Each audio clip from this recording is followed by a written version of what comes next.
ada menolak tentang ateis, tentang politeis, seperti itu. Ini juga kajian Islam tidak hanya sebatas permasalahan dunia belaka. Ini tidak hanya permasalahan belaka. Memang ada ya Islam, dalam ajaran Islam kita kenal ada istilah muamalah, baik masalah ekonomi, masalah sosial, budaya, politik, dan masih banyak lagi yang dirujuk dari ajaran agama Islam. Tapi Islam tidak memberatkan masalah keduniawian, tetapi juga masalah akhirat. Maka ada istilah ekonomi Islam seperti itu. Kalau kita rujuk tentang ekonomi Islam, sebenarnya itu kan ada di Madinah ya, bagaimana Nabi Muhammad membentuk tentang Baitul Mal dan yang lain, bagaimana membentuk tentang sebuah politik tentang kenegaraan bagi pemimpin negara. Jadi dia seorang nabi tapi juga seorang pemimpin negara, ahli politik. Makanya banyak orang yang berpikir bahwa Islam hadir tentang perubahan akhlak, pembebasan akhlak, ya kegelapan, yang baik, tapi juga masalah kenegaraan.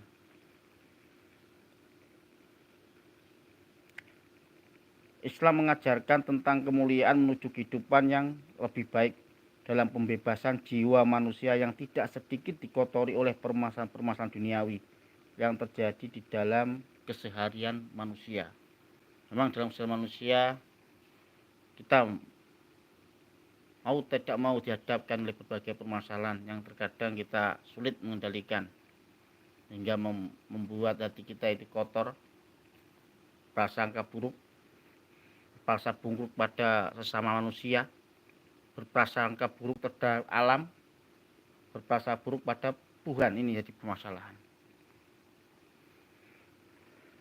Selanjutnya, pembebasan Islam merupakan sebuah gagasan ajaran Islam menuju kemuliaan manusia dalam menjalankan aktivitas kehidupan. Karena dengan adanya pembebasan Islam, manusia diberikan sebuah tuntunan yang baik menuju perjalanan hidup di dunia sampai di akhirat kelak.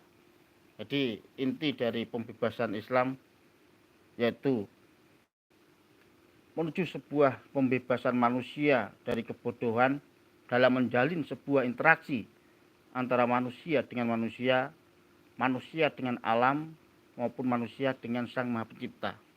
Ada 3 hal pokok di dalam kehidupan kita berinteraksi dengan sesama manusia, dengan alam, dan juga dengan Tuhan. Itulah tatanan Islam hadir.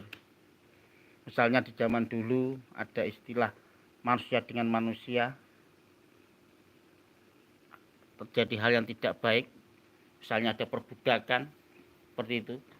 Jadi Islam menolak sebuah perbudakan, sebuah bentuk-bentuk perbudakan, sebuah bentuk bullying, sebuah bentuk perundungan, penindasan dari superior menindas yang inferior. Islam menolak hal semacam itu. Itulah pembebasan Islam. Jadi pembebasan manusia dari kebodohan dalam menjalin sebuah interaksi antara manusia dengan manusia. Itu yang pertama. Yang kedua, manusia dengan alam. Ini sangat penting ya, beralam seimbang. Jadi makanya ada istilah ya, kebersihan itu sebagian dari iman.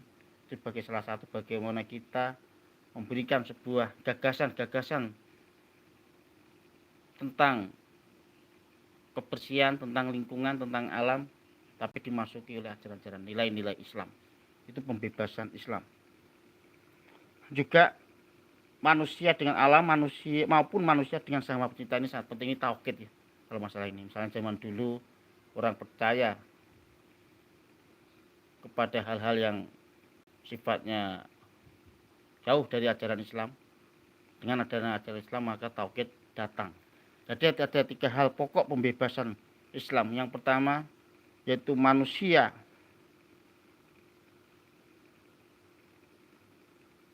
dengan manusia, yaitu menuju hal yang baik, manusia dengan alam, dan yang ketiga manusia dengan Tuhan. Ini tauhid. Selanjutnya